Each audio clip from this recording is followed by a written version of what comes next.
Antiquity Unveiled, the most marvelous revelations of the 19th century concerning the origin of Christianity.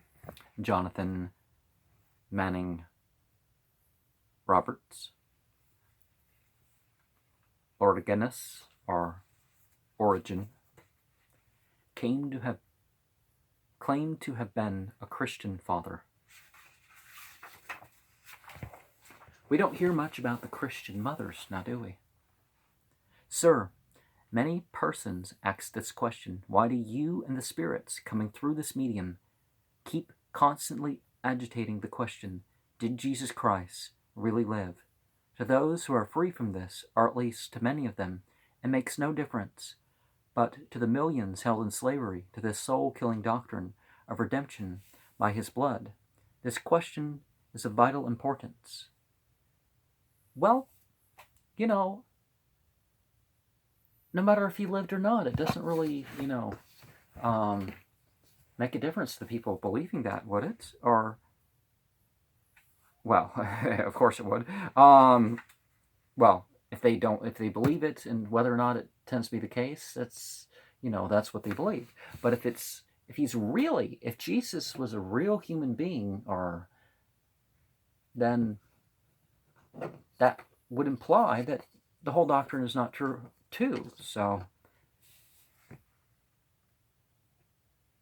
centuries of time have elapsed since I entered into spirit life.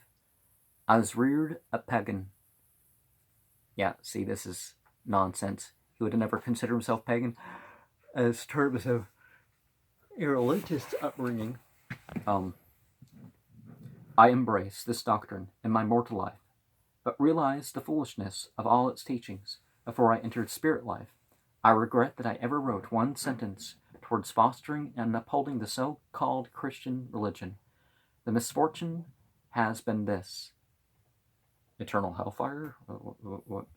Well, we'll find out. The Christian priesthood have been careful to preserve everything that I wrote in favor of their religion, but they have been equally careful to destroy all my written denunciations of it, at least so far as they possibly could. I was young when I first learned of Christianity. It appealed to my ardent nature so strongly that it subjected my reason to a passion for religion, and especially for that religion.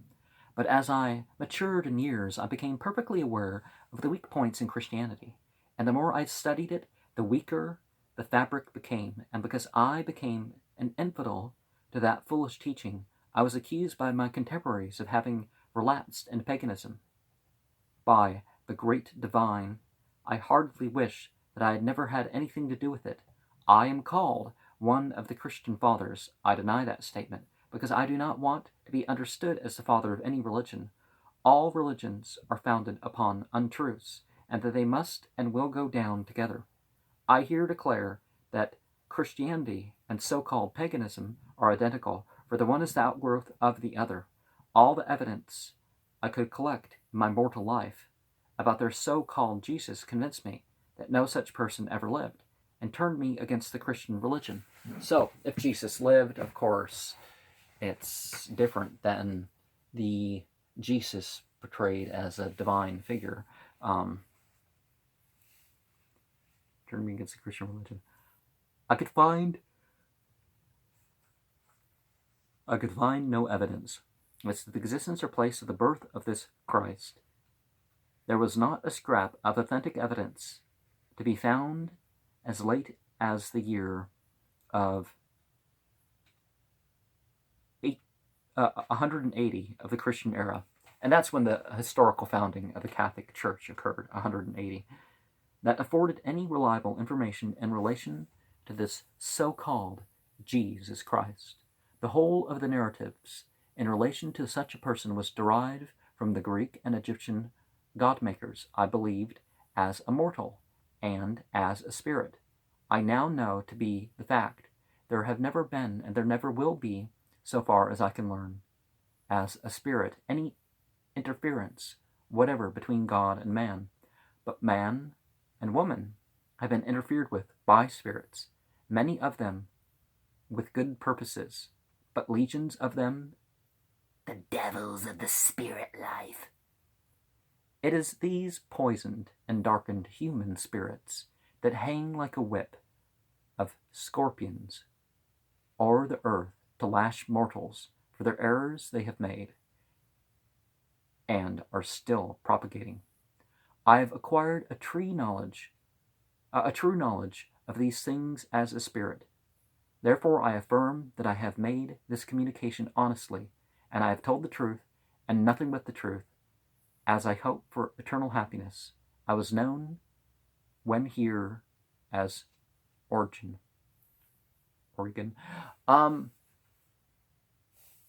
So what can we say in regards to that?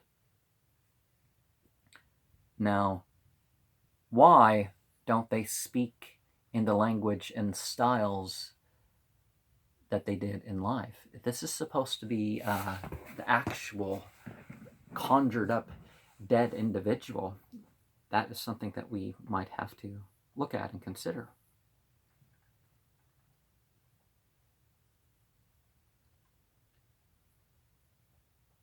Refer to Smith's Dictionary of Greek and Roman Biography.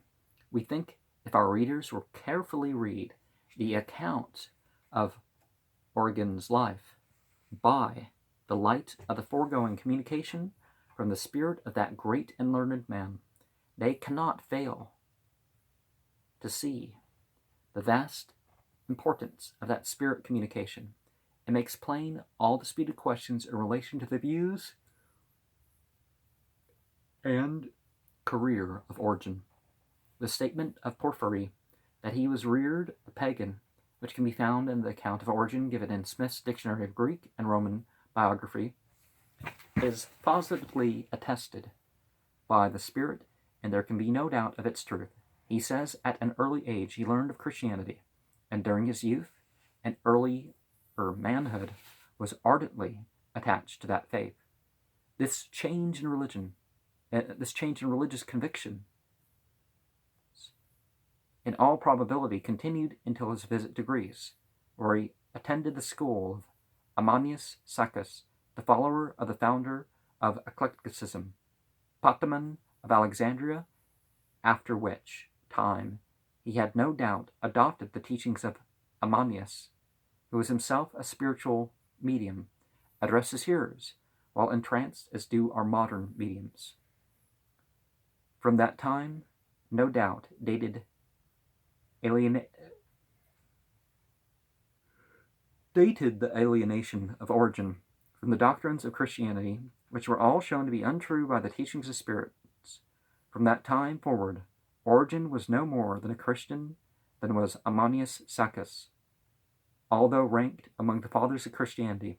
For the Christian Church to claim Origen as one of the greatest lights is a desperate resource. View the matter in any light we may, such as the paucity of evidence for the first 200 years of the Christian era, that the Christian priesthood were gladly to avail themselves of such writings of the excommunicated and heretical Origen as they could turn to their account, while all the rest of the voluminous writings of his mature life have been carefully destroyed or conveniently lost. The cat is, however, effectually let out of the bag by the spirit of Origen himself, who says he lived for many years as an infidel to the Christian faith, and died so after satisfying himself by the most thorough researches that there was no more truth in it than in paganism, both being identically the same. His positive declaration that the writings concerning Jesus Christ in his time were unauthentic and untrue ought to settle the question, especially when it is so fully borne out by all that has come down to us concerning the truly learned and steadfast Origen, that Origen did not know as much concerning the spirit life when on earth as we do today. His communication plainly shows. Space will not allow us to enlarge upon this subject. To do it justice would require a volume. Again, we have another example of something that does not. It doesn't need this spirit medium claim at the front.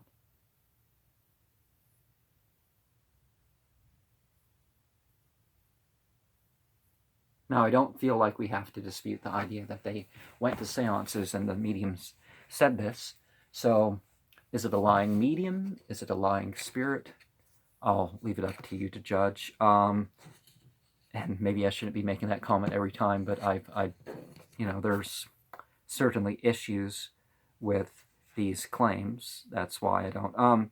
But religion, religion is a relationship.